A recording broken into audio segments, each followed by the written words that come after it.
ज्यादा नरम हो जाना, ना बहुत ज्यादा सख्त हो जाना। तवाजुन कायम रखना, इससे तुम दोनों को ज़हनी सुकून हासिल होगा। नंबर 4, औरतें अपने शौहरों से हमेशा वही उम्मीदें लगाती है जो शौहर अपनी बीवी से लगाता है, यानी इज्जत, मोहब्बत भरी बातें, जाहिरी हुस्न जमाल, साफ सुथरा लिबास और खुशबूदार जिस्म। लिहाजा मेरे बेटे, इस बात का हमेशा ख्याल रखना।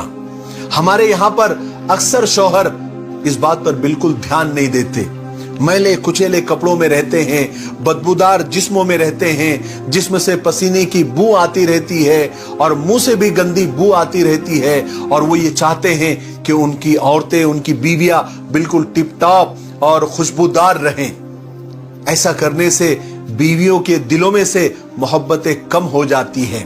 अगर आप चाहते हैं कि आपकी बीवी टिप टॉप और खुशबूदार जिस्म के साथ रहे, तो आपको भी वैसा रहना पड़ेगा, तब दोनों में तवाजुन कायम होगा और मोहब्बतें बढ़ेगी। नंबर 5, मेरे बेटे याद रखो, घर की 4 दीवारी औरत की सल्तनत होती है। जब वो वहां होती है, गोया वो अपने सल्तनत के तख्त पर बैठी हुई होती है।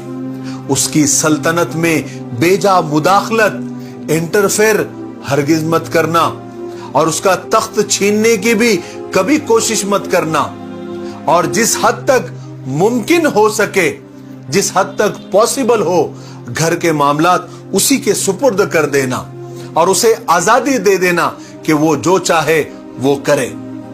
नंबर 6, हर बीवी अपने शौहर से मोहब्बत करना चाहती है, लेकिन याद रखो, उसके अपने माँ बाप, बहन भाई और दीगर घरवाले भी हैं जिनसे वो कभी ताल्लुक नहीं तोड़ सकती, ना उससे ऐसी उम्मीद लगाना जायज है।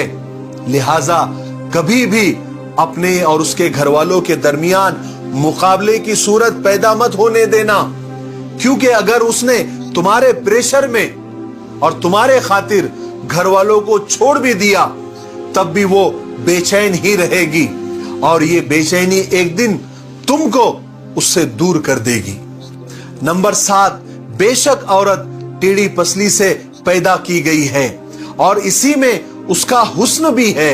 हरगिज कोई ऐब नहीं है, कोई नुक्स नहीं है।